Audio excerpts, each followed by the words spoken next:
اللہ رب العزت جو اس کائنات کا خالق و مالک ہے، ہم سب اللہ کے بندے اور اس کے محتاج ہیں۔ کائنات کی ساری مخلوقات اللہ رب العزت کی محتاج ہیں۔ اللہ ان سب کا مالک، ان کا رازق ہے۔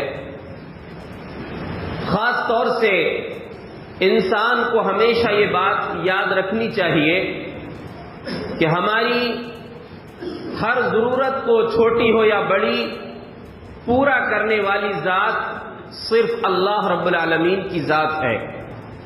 دنیاوی اعتبار سے ہم عزت و شہرت میں، مال و دولت میں، عہدے اور منصب میں چاہے جتنے بڑے ہو جائیں، لیکن اللہ کے ہاں ہمارا مقام کیا ہے؟ کائنات کی سب سے عظیم ہستی جناب محمد الرسول اللہ صلی اللہ علیہ وسلم نے ایک موقع پر نماز استسقاء، بارش نہ ہونے پر دعا کرتے ہوئے اپنے رب سے فریاد کرتے ہوئے کہا تھا، اللہم انت اللہ لا الہ الا انت الغنی ونحن الفقراء۔ اے اللہ، تیرے سوا کوئی سچا معبود نہیں ہے، تو ہی اللہ ہے، تیرے سوا کوئی سچا معبود نہیں۔ انت الغنی ونحن الفقراء، اے اللہ تو بے نیاز ہے اور ہم سب فقیر ہیں، ہم سب محتاج ہیں۔ جب ہم سب اس رب کے محتاج ہیں تو ہمیشہ دعا کے ذریعے اپنی ضرورتیں اس سے مانگنا چاہیے، اور جو نہیں مانگتا، نبی اکرم صلی اللہ علیہ وسلم کا فرمان ہے، من لم یسأل اللہ یغضب علیہ، جو اللہ سے نہیں مانگتا اللہ اس پر غصہ ہوتا ہے۔ یہ انسان اور رب میں فرق ہے کہ انسان سے 1 سے 2 مرتبہ، کچھ مرتبہ آپ مانگ لیں گے اپنی ضرورت کی چیز، اس کے بعد جب آپ کو دیکھے گا تو اس کے دل میں آ جائے گا کہ ضرور کچھ مانگنے آ رہا ہے، وہ آپ سے ملنا چھوڑ دے۔ لیکن ہمارے رب کی ذات وہ ہے، ہم اس سے نہ مانگے تو اس سے ناراضگی ہوتی ہے، اس سے غصہ آتا ہے۔ پیارے نبی صلی اللہ علیہ وسلم کا فرمان ہے، لیس شیء اکرم عند اللہ من الدعاء، اللہ کے نزدیک دعا سے زیادہ باعزت چیز کوئی بھی نہیں ہے۔ اس لیے اپنے رب سے مانگا کرو، اس سے سوال کیا کرو، اس کے سامنے ہاتھ پھیلایا کرو۔ ہم سب اس کے محتاج ہیں، ہمیں اس کے سامنے اپنے ہاتھوں کو پھیلانا چاہیے، اور وہ رب وہ ہے کہ جس کے سامنے اٹھے ہوئے ہاتھوں کو اسے خالی واپس کرنے میں حیا آتی ہے۔ لیکن آپ یہ دیکھیں کہ ہم جو ہاتھ اٹھا رہے ہیں، ہاتھ اٹھانے سے پہلے ہم اس بات کو یاد رکھیں، ہماری دعا کے اندر رسمی دعا نہ ہو۔ لوگ ہاتھ تو اٹھا لیتے ہیں لیکن دل اور کہیں رہتا ہے، نگاہیں ادھر ادھر گھومتی رہتی ہیں۔ یاد رکھیے، نبی اکرم صلی اللہ علیہ وسلم کا فرمان ہے، ان اللہ ادعوا اللہ وانتم موقنون بالاجابہ، وہ لوگوں رب سے مانگنا ہے تو یقین کے ساتھ مانگو کہ وہ دعا قبول کرے گا۔ کیوں کرے گا؟ رب کا خود فرمان ہے، ادعونی استجب لکم، وہ لوگوں مجھ سے مانگو میں تمہاری دعائیں قبول کروں گا۔ سنوں گا نہیں کہا رب نے، میں قبول کروں گا۔ اس لیے پیارے نبی نے فرمایا، ادعوا اللہ وانتم موقنون بالاجابہ، رب سے دعا کرو تو قبولیت کے یقین کے ساتھ دعا کرو۔ ان اللہ لا يقبل دعاء من قلب غافل اللہ، یقیناً اللہ رب العالمین بے پرواہ غافل دل کی دعا کو قبول نہیں کرتا۔ عام حالات میں بھی ہمیں دعا کرنا چاہیے، لیکن ایک مشکل گھڑی کبھی انسان پر آ جاتی ہے، مشکل موقع کبھی آ جاتا ہے جہاں دعا کے سوا کچھ بھی انسان کو نہیں دکھتا۔ تو یاد رکھیے، رب کا فرمان ہے، امن یجیب المضطر اذا دعا ویکشف السوء، وہ لوگوں بتاؤ تو صحیح، کون ہے جو پریشان حال کی دعا کو قبول کرتا ہے، ویکشف السوء، اور اس کی تکلیف کو دور کر دیتا ہے؟ کون ہے وہ؟ کون ہے وہ جو تمہاری پریشانی کے عالم میں جب تم مجبور ہو جاتے ہو، سارے دروازے بند ہوتے ہیں، اس وقت تمہیں کون یاد آتا ہے؟ ہم دیکھیں اپنی روزانہ کی زندگی میں جب کسی مریض کے علاج میں ساری کوششیں فیل ہو جاتی ہیں تو ڈاکٹرز خود کہتے ہیں اب دعا کے علاوہ کوئی راستہ نہیں ہے. جہاں ساری امیدیں ختم ہوتی ہیں وہاں اللہ سے امید باقی رہتی ہے. جو رب زندگی بخشنے والا ہے، جو زندگی دینے والا ہے، جس نے پیدا کیا ہے، وہ موت کے منہ سے بھی انسان کو واپس لا سکتا ہے. اللہ موت جس کی سامنے دکھ رہی ہو اس کو زندگی کی بہاریں عطا کر سکتا ہے. اسی لیے یاد رکھیے امن یجیب المضطر، اس عقیدے کو یاد رکھیں. آج بہت سے لوگ ایسے ہیں جو کچھ پریشانی آنے پر ان کے قدم ڈگمگا جاتے ہیں، حالانکہ ایسے بھی ہوتے ہیں بڑی بڑی پریشانیوں کو اسی ایمان کے ساتھ جھیل لیتے ہیں کہ پریشانی جب آئی ہے تو وہی رب دور کرے گا جس کی طرف سے، جس کے حکم سے پریشانی آئی. ہمیں اس بات کو ہمیشہ یاد رکھنا چاہیے دنیا کی کتنی بڑی پریشانی ہو لیکن اس پریشانی کو دور کرنے والی ذات اللہ کی ہے. رب خود سوال کر رہا ہے امن یجیب المضطر اذا دعا، کون ہے جو پریشان حال کی دعا کو قبول کرتا ہے، وَيَكْشِفُ السُّوءَ، پریشانی کو دور کرتا ہے، وَيَجْعَلُكُمْ خُلَفَاءَ الْأَرْضِ، تم کو زمین کا خلیفہ بناتا ہے.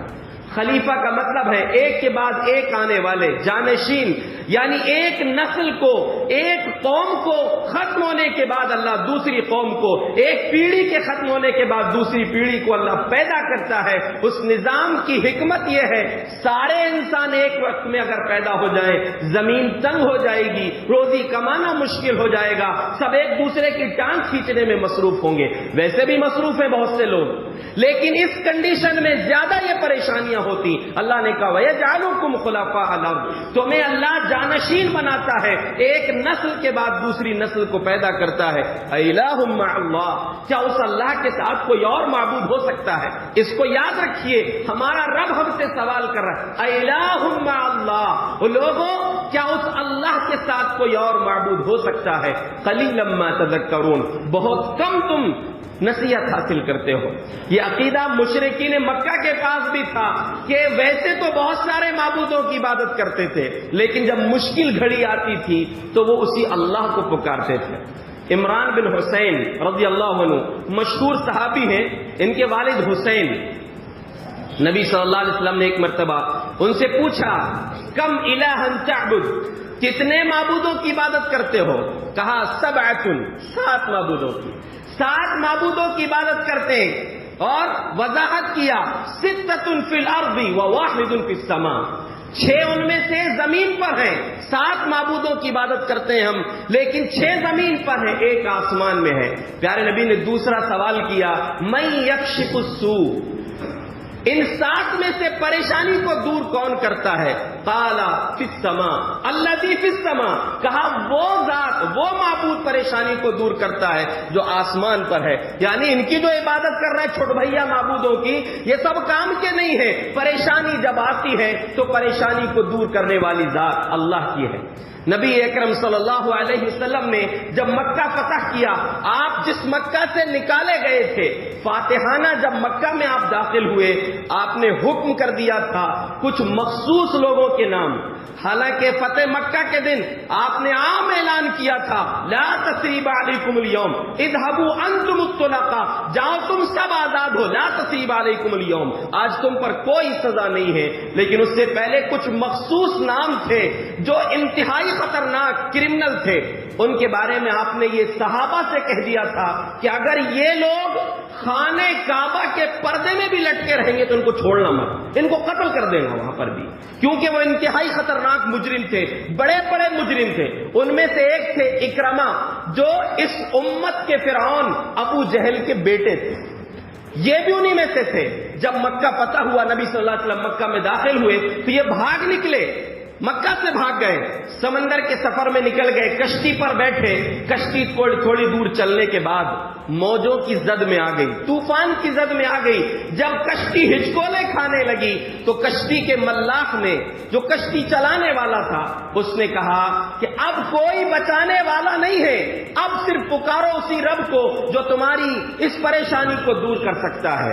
تو اکرمہ سوچے یہی بات تو محمد صلی اللہ علیہ وسلم بھی کہتے ہیں کہ کائنات کا اکیلا رب وہی ہے، پریشانیوں کو دور کرنے والی ذات اسی کی ہے، جب سمندر میں بچانے والا وہ ہے تو خشکی میں بچانے والا بھی وہی ہے، اور یہی دعوت محمد صلی اللہ علیہ وسلم دے رہے ہیں۔ اگر میں زندہ بچ گیا تو واپس جا کر اسلام قبول کر لوں گا، اور ویسا ہی ہوا کہ یہ ایک لمحہ جو تھا ان کے لیے ٹرننگ پوائنٹ بن گیا، زندگی اللہ نے بخشا، اور واپس آ کر اللہ کے نبی صلی اللہ علیہ وسلم کی خدمت میں اسلام قبول کر لیا۔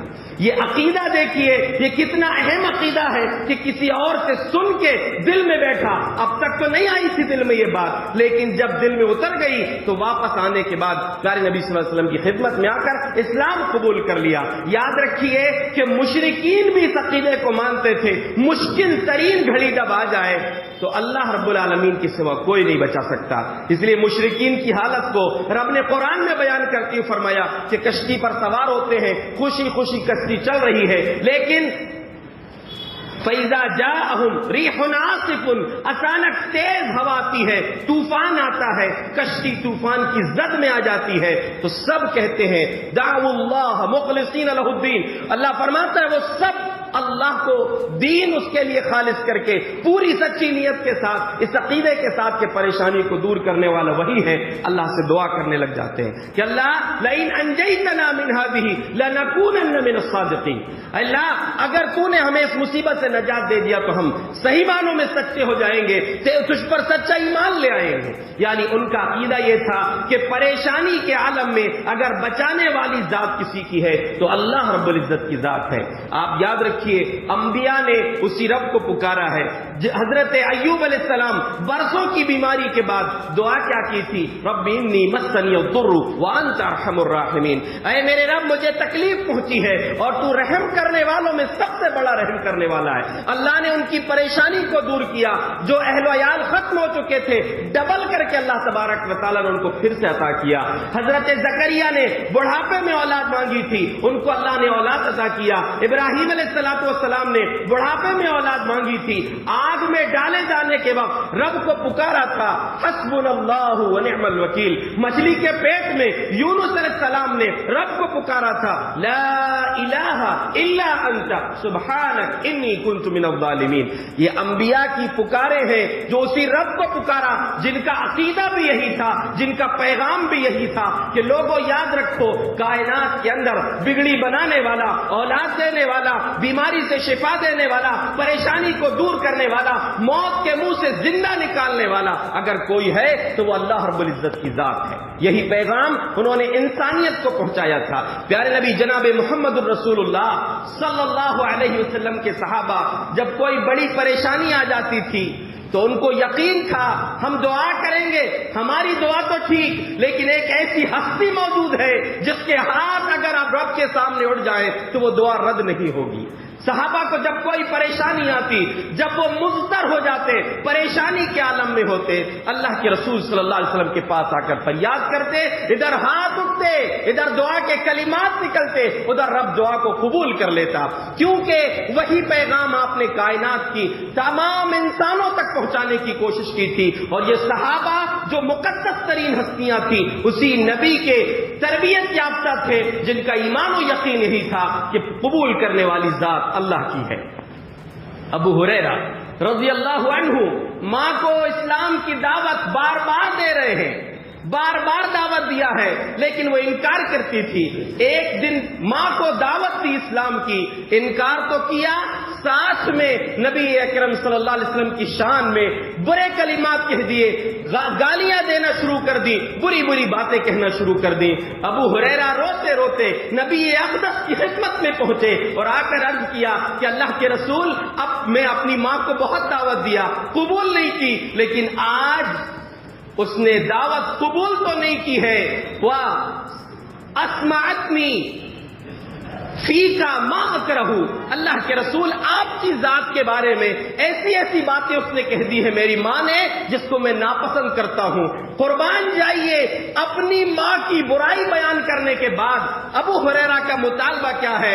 ادعو اللہ لأمی ان یہدی اللہ لأمی، اللہ کے رسول دعا فرما دیجئے اللہ میری ماں کو ہدایت نصیب کر دے۔ نبی کے اخلاق پر قربان جائیے، ابو ہریرہ اپنی ماں کے بارے میں بتا رہے ہیں، آپ کو گالیاں دے رہی ہے اور پھر فریاد کر رہے ہیں کہ میری ماں کے لیے دعا کر دیں۔ کوئی اور ہوتا، ہم جیسے لوگ ہوتے تو کیا بولتے؟ عجیب پاگل ہے کیا، گالیاں مجھ کو دے رہی ہے، میں اس کی ہدایت کی دعا کروں؟ پیارے رسول صلی اللہ علیہ وسلم نے کہا اللہم اہدی ام ابی ہریرہ، اے اللہ ابو ہریرہ کی ماں کو ہدایت نصیب کر دے۔ ابو ہریرہ کہتے ہیں فخرجت مستبشرا بدعوت النبی صلی اللہ علیہ وسلم، نبی کی زبان سے ہدایت کی دعا کے کلمات نکلے، میں اس یقین کے ساتھ خوشی کے ساتھ گھر واپس ہوا کہ نبی نے دعا کی ہے، میرے نبی کی دعا رد نہیں ہوگی۔ گھر پہنچا، گھر کے دروازے بند تھے، میرے پہنچنے کی آہٹ ماں نے سن لیا۔ ماں نے کہا ابو ہریرہ رک، اب رکا، فسمعت خضخات الماء، میں نے پانی کے ٹپکنے کی آواز سنی، پانی گرنے کی آواز سنی۔ جب پانی گرنے کی آواز بند ہوئی ففتحت الباب، ماں کو اتنی عجلت تھی، ہدایت کی دعا کتنے جلدی قبول ہوئی ہے۔ حضرت ابو ہریرہ کہتے ہیں انہوں نے کپڑے پہنا، وعجلت عن خمارها، جلدی میں دوپٹہ بھی نہیں اوڑھی، دروازہ کھولی اور کہا یا ابا ہریرہ اشہد ان لا الہ الا اللہ وان محمد رسول اللہ۔ جو ماں ابھی گالیاں دے رہی تھی، جو ہدایت قبول کرنے کو تیار نہیں تھی، نبی کی زبان سے ایک کلمہ نکلا اللہم اہدی ام ابی ہریرہ، ادھر ابو ہریرہ کی ماں کی دل کی دنیا بدل گئی۔ تو یاد رکھیے پیارے نبی کے صحابہ پریشانی آتی تھی، خود تو دعا کرتے تھے لیکن ایسی ہستی کے پاس آ جاتے تھے جہاں سے دعا کے رد ہونے کا امکان نہیں تھا۔ حضرت جابر بن عبداللہ رضی اللہ عنہ مشہور صحابی ہیں، ان کے والد عبداللہ غزوہ احد میں شہید ہو گئے۔ شہید تو ہوئے، بیٹے کے لیے ایک پریشانی ہو گئی کہ بہت بڑا قرض چھوڑ کر چلے گئے۔ والد کی شہادت کے بعد عبداللہ جابر رضی اللہ عنہ اپنے نبی صلی اللہ علیہ وسلم کے پاس آئے، عرض کیا کہ اللہ کے رسول میرے والد کی وفات ہو گئی، شہادت ہو گئی، اور انہوں نے قرض چھوڑا 30 وسق کھجور، جو ہے کہ یہودی کا قرض ہے ابا کے اوپر، 30 وسق مطلب 4,500 کلو، 4.5 ٹن کھجور جو ہے وہ میرے ابا نے قرض چھوڑ کر چلے گئے۔ اتنا سارا قرض میرا ہے، میں نے اس سے مطالبہ کیا ہے اس یہودی سے کہ کچھ قرض میں مہلت دے دے، تیار نہیں ہے۔ اللہ کے رسول آپ سفارش کر دیں کہ میرے لیے قرض کا مطالبہ، اس سے سفارش کر دیں کہ کچھ مہلت دے دے گا۔ پیارے نبی تشریف لے گئے سفارش کرنے، یہودی نہیں مانا۔ کہا اچھا ایک کام کر، یہ کھجور کا باغ دیکھ لے، جتنی کھجوریں باغ میں ہیں پوری لے لے، بقیہ جو ہے وہ معاف کر دے۔ کہا نہیں۔ اور عرب کے لوگوں کا اندازہ بڑا زوردار تھا کہ جو اندازہ لگا لیا کہ اس باغ میں کتنی کھجور نکلیں گی، اس اندازے کے مطابق کھجور نکلتی تھی۔ کہا کہ اندازہ لگا کے لے لے، اتنی لے لے، بقیہ معاف کر دے۔ کہا نہیں معاف کروں گا۔ اب دونوں آپشن ختم ہو چکے۔ اللہ کے رسول صلی اللہ علیہ وسلم باغ میں آس پاس گھومے اور دعا کی برکت کی۔ اس کے بعد جابر رضی اللہ عنہ سے کہا کہ اے جابر اب یہ کھجوروں کو توڑو اور اس کا قرض ادا کر دو۔ حضرت جابر جس باغ کو وہ یہودی لینے کو تیار نہیں تھا، جب کھجوریں توڑی، اب دیکھیے برکت کیسی ہوئی۔ اس کی 4,500 کلو، 4.5 ٹن کھجور پوری دے دیا، اور اس کے بعد بھی 17 وسق یا 13 وسق کھجور، یعنی اس سے کچھ کم، جتنا دیا تھا اس سے کچھ کم کھجوریں اور باقی بچ گئی۔ اللہ نے وہ برکت عطا کیا نبی اکرم صلی اللہ علیہ وسلم کی زبان میں۔ جابر بن عبداللہ جا کر اللہ کے رسول کو بتائے کہ اللہ کے رسول آپ کی دعا سے یہ برکت ہوئی ہے، اللہ نے اتنی کھجوریں عطا کی۔ آپ مسکرانے لگے۔ پیارے نبی کی دعا رد نہیں ہوتی تھی۔ اللہ کے رسول صلی اللہ علیہ وسلم ایک مرتبہ خطبہ ارشاد فرما رہے تھے، یہ صحابہ کا معاملہ تھا کہ جب بھی پریشانی آئی ہے اللہ کے نبی کے پاس آ کر درخواست کر لیتے تھے۔ ایک دیہاتی آئے اور اللہ کے رسول خطبہ ارشاد فرما رہے، جمعہ کا دن، خطبے کے دوران آ کر کہا یا رسول اللہ ادعو اللہ، اللہ کے رسول دعا کیجیے اللہ سے، خلق المال وجاع العیال، مال ہلاک ہو گئے، بیوی بچے دانے کو ترس گئے ہیں، اللہ کے رسول بارش کی دعا کیجئے۔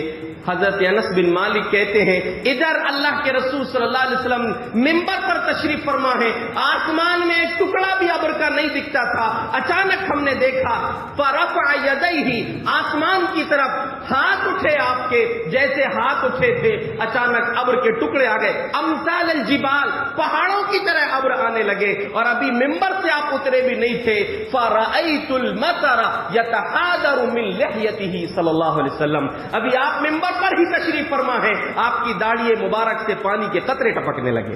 کچی مسجد تھی، کچی مسجد، چھت کچا تھا، کھجور کی ٹہنیوں کی چھت تھا، وہاں سے پانی، سب صحابہ بھیگ رہے، جمعہ کا خطبہ چل رہا ہے، داڑھی سے پانی ٹپکنے لگا پیارے نبی صلی اللہ علیہ وسلم کی داڑھی سے، کہتے ہیں اس دن بارش ہوئی، دوسرے دن، تیسرے دن، مسلسل اگلے جمعہ تک بارش ہوئی، اگلے جمعہ پھر خطبہ ہو رہا ہے، پھر ایک صحابی یا وہی صحابی پھر کھڑے ہوئے کہ اللہ کے رسول تہدمت البنیان، گھر ٹوٹ گئے اللہ کے رسول، مویشی پریشان ہو گئے، نقصان ہو گئے، اللہ کے رسول دعا کر دیجئے، اب کی بار آپ دعا کریں، اللہم حوالینا ولا علینا، اللہ یہ بارش کو ہم سے دور کر دے، ہم پر مت برسا۔ صحابی کہتے ہیں جیسے آپ اشارہ کرتے تھے اللہم حوالینا، اللہ یہ بارش کو ہم سے الگ کر دے، ہمارے آس پاس برسا، جدھر اشارہ ہوتا تھا ادھر ابر کے ٹکڑے جاتے تھے، اچانک پورا آسمان صاف ہو گیا۔ پیارے رسول صلی اللہ علیہ وسلم کی دعا سے بارش بھی ہوئی، اور اسی دعا سے اللہ تبارک و تعالیٰ نے جب وہ بارش زیادہ ہو گئی روک بھی لیا۔ تو اللہ کے بندو، نبی اکرم صلی اللہ علیہ وسلم کے صحابہ کے پاس وہ عظیم ہستی تھی جس کے ذریعے سے وہ دعا کروا لیا کرتے تھے۔ ہمارے پاس تو نہیں ہے، لیکن ایک واقعہ ہمیں یہ بتاتا ہے ہمارے پاس وہ ہستیاں ہیں جو ہماری دعائیں قبول کروا سکتی ہیں، لیکن آج ہم کو ان کی قدر نہیں ہے۔ آپ نے وہ واقعہ سنا ہوگا، غار والوں کا واقعہ، 3 لوگ غار میں چھپے تھے، غار میں چھپے، پچھلی امتوں کا واقعہ ہے، غار میں چھپے، اچانک طوفان آیا، ایک بڑا پتھر چٹان غار کے منہ پر آ کر رک گیا۔ اب تینوں پریشان کہ غار کا منہ کھلے گا کیسے؟ ایک نے دوسرے سے کہا انہو واللہ یا ہؤلاء لا ینجیکم من ہذہ الا الصدق، یاد رکھو اے میرے ساتھیوں، اس مصیبت سے اب تمہیں سچائی ہی نجات دلا سکتی ہے۔ کوئی ایسا کام جو سچے دل سے رب کے لیے کیے ہو، ایسا کوئی کام یاد کر کے اس کے لیے اس سے دعا کرو، تمہاری اس پریشانی کو یہ سچائی ہی دور کر سکتی ہے، کوئی نیک عمل تمہارا اس پریشانی کو دور کر سکتا ہے۔ تینوں کے پاس ایک ایک نیکیاں تھیں، 2 نے نیکی کیا تھا اور ایک نے گناہ سے اپنے آپ کو روکا تھا۔ ایک نے کہا اللہ تو جانتا ہے میرے بزرگ ماں باپ تھے اور میں ان کی خوب خدمت کرتا تھا، ایک دن بکریاں چراتے ہوئے دور چلا گیا، واپس آنے میں دیر ہو گئی، اور دیر ہونے کی وجہ سے وہ لوگ سو گئے، بکری کا دودھ ان کو نہ پلا سکا، میں ان کو اٹھانا بھی گوارا نہیں کیا، پوری رات ان کے سرہانے کھڑے ہو کر پیالہ لے کر کھڑے رہا، میں اپنے ماں باپ کے اٹھنے کے انتظار میں، صبح اٹھے اس کے بعد میں نے ان کو دودھ پلایا تھا۔ اللہ اگر یہ کام میں نے تیری رضا کے لیے کیا ہے تو اس سے فریاد ہے اس پتھر کو ہم سے دور کر دے۔ اللہ نے وہ فریاد کو سنا، کچھ پتھر ہٹ گیا لیکن اتنا نہیں ہٹا تھا کہ نکل سکے۔ دوسرے نے کہا اللہ تو جانتا ہے میرے پاس ایک نوکر تھا، اس نے ناراض ہو کر چلا گیا اپنی اجرت چھوڑ کے، میں نے اس کی اجرت کو بڑھایا، جانور بڑھتے گئے، ایک ریوڑ بن گیا، کئی دنوں کے بعد آیا، میرے اپنے آپ اجرت اس نے مانگا، میں نے اس سے کہا کہ یہ پورا کا پورا ریوڑ تیرا ہے، لے کر چلا جا۔ اس نے کہا مذاق کیوں کرتے ہو؟ کہا نہیں سب تیرا ہے، تیری ایک اجرت میں جو ایک جانور تھا اسی کا آج یہ ریوڑ پورا بن گیا ہے۔ اللہ یہ ایمانداری تیری خاطر اگر کیا تھا، اللہ میری نیکی کو قبول کر کے ہماری اس پریشانی کو دور کر دے۔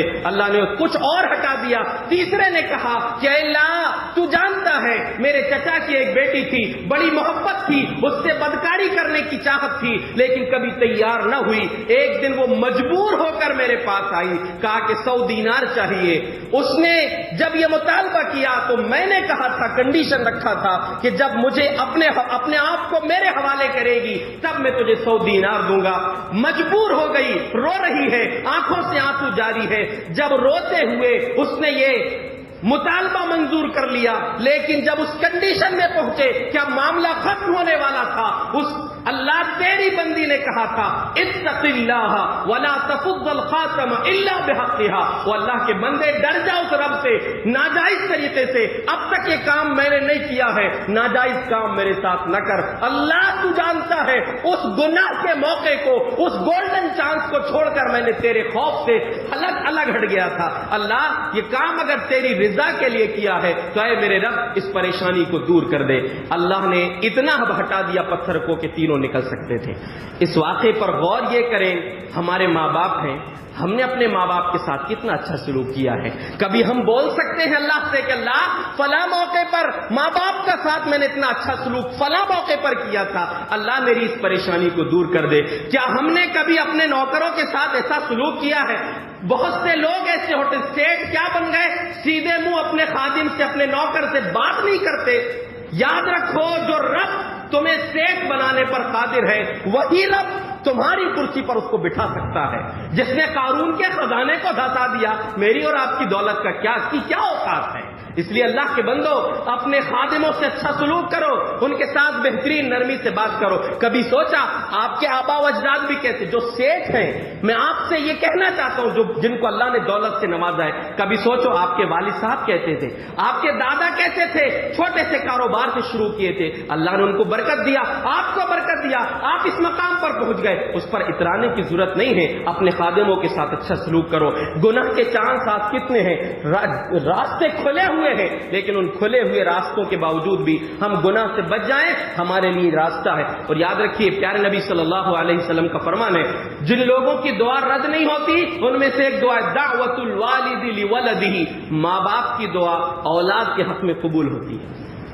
اپنے ماں باپ سے ایسی بنا کے رکھو، کبھی وقت آئے تو بول تو سکو، یا اللہ سے بول دو یا اپنے ماں باپ سے بول دو۔ اور ماں باپ کا دل تو وہ ہے، تم ستاؤ گے بھی تو انشاءاللہ وہ تم سے تکلیف میں رہیں گے تو بھی کچھ نہیں کہیں گے، لیکن اللہ دیکھ رہا ہے، کیونکہ اس رب نے یہ فیصلہ کیا ہے، تمہارے رب کا فیصلہ ہے، اس کے ساتھ کسی کو شریک نہیں کرنا اور ماں باپ کے ساتھ اچھا سلوک کرنا۔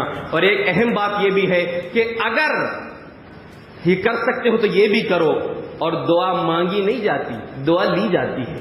ایسے کام کرو کہ تمہارے اوپر پریشانی کی خبر اگر سماج میں پھیلے تو کئی ہاتھ اٹھ جائے، اللہ اس کی زندگی کی حفاظت کرنا، اللہ اس کی بیماری سے اس کو شفا دے دے۔ کیا کبھی کسی کے ساتھ ایسا احسان کیا ہے کہ ہماری بیماری پہ بغیر بولے دعا دے سکے؟ کیا ایسا کوئی کام کیا ہے ہمارے مرنے کے بعد کسی کے ہاتھ ہمارے حق میں اٹھ سکے؟ ہندوستان کے قدیم ترین شخصیت امام الہند مولانا ابوالکلام آزاد رحمۃ اللہ علیہ، اور جو سیاست کرنے والے ہیں، سیاست کرنا ہے تو امام الہند مولانا آزاد سے سیاست سیکھیے، جن کا مقام یہ تھا کانگریس کے صدر تھے، اور کانگریس میں اس مقام پر تھے کہ ان کی کابینہ میں ان کی کور کمیٹی ایک کام بھی نہیں کر سکتی تھی ان کے بغیر۔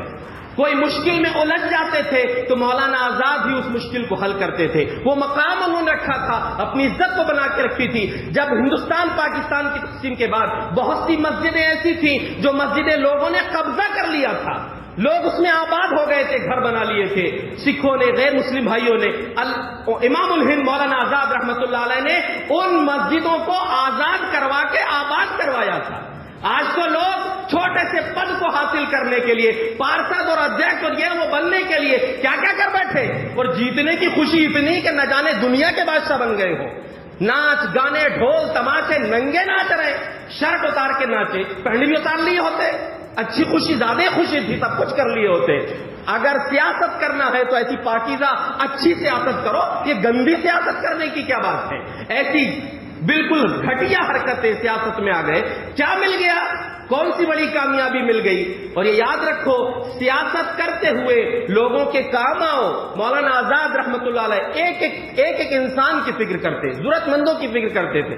دعا لینا چاہتے ہو تو ایسا کر لو، مولانا آزاد رحمۃ اللہ علیہ کی قبر جو دلی میں جامع مسجد کے سامنے ہے، مولانا اسحاق بھٹی رحمۃ اللہ علیہ پاکستان کے ایک مصنف ہیں، انہوں نے لکھا کہ میرے استاد، ان کے استاد 1982 میں جب دلی گئے اور مولانا آزاد کی قبر کے پاس گئے، وہاں ایک شخص، ایک عالم جو ہے بڑی ڈوب کر دعا کر رہے تھے، دعا کرنے والے سے ملاقات ہوئی، انہوں نے بات اپنی بھی بتائی اور کہا کہ ایک بوڑھی عورت یہاں پر اکثر آتی ہے، سفید برقع اوڑھ کر بہت دیر تک دعا کرتی ہے۔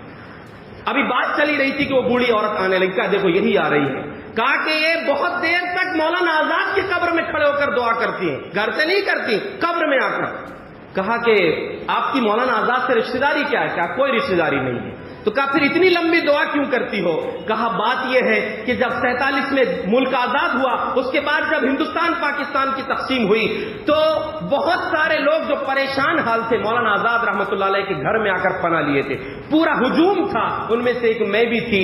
کچھ دنوں کے بعد جب حالات صحیح ہو گئے، سب لوگ چلے گئے، میں اکیلی بچی تھی۔ مولانا آزاد نے پوچھا کہ بہن سب گئے، آپ کیوں نہیں چلی جاتی ہیں؟ کہا کہ اب میرے دنیا میں کوئی نہیں ہے، میرا ایک گھر فلاں علاقے میں دلی کے تھا، لیکن شرنارتھیوں نے میرے گھر میں قبضہ کر لیا ہے، اور میرے 2 بیٹے تھے، دونوں شہید ہو چکے، دونوں مر چکے، اب کوئی نہیں ہے میرا۔